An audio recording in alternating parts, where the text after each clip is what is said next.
My brother just got served with a restraining order, and I'm still trying to wrap my head around the whole thing. So, where do I even start? For context, my brother Mark, fake name, obviously, is 27. I'm 25. We've always been relatively close in that sibling way, where we hang out sometimes, argue a lot, but ultimately have each other's backs.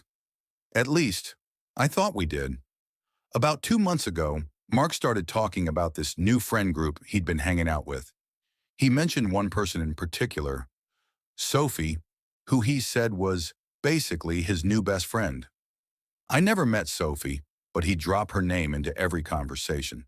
They worked together, started carpooling, and apparently she'd even been over to his apartment to hang out a few times with other friends. At first it sounded harmless, but then Mark started complaining about Sophie. It wasn't huge stuff at first. She didn't answer my text for hours, or she said she was too tired to hang out. Then it became weirder. He'd tell me Sophie was being cold to him and that he needed to know what was wrong. I shrugged it off because in my head it was just standard friend drama. Then one night he came over to my place really agitated. He said Sophie had blocked him on Instagram, Facebook, and even Snapchat. He insisted he didn't do anything wrong. I asked if he had maybe crossed a line or said something that upset her. His answer, "She's just overreacting. She always does this when she's stressed." Except the next day he admitted to me that he had gone to her apartment building uninvited.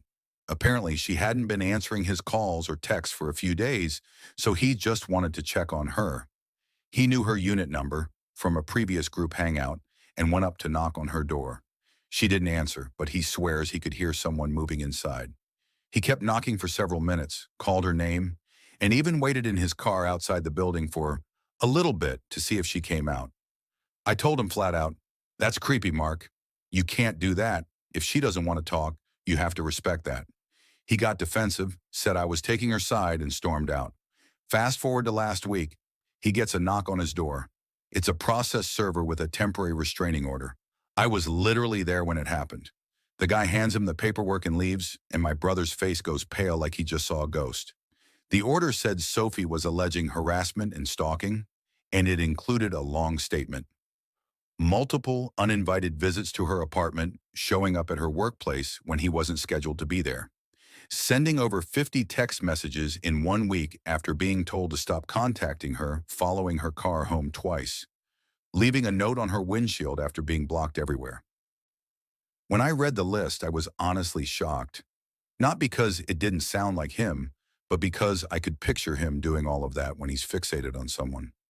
Mark kept insisting, "It's all blown out of proportion, and I'm just worried about her." But when I pointed out that Sophie clearly didn't want his attention, he said, "She needs me. She just doesn't know it right now." That's when it hit me. This wasn't about friendship anymore. This was obsession. The TRO means he can't come within 100 yards of her, her workplace, or her apartment. He can't call, text, email, message her, nothing.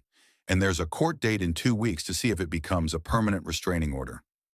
The fallout has been messy. Our parents are split. Mom is trying to defend him. He just cares too much.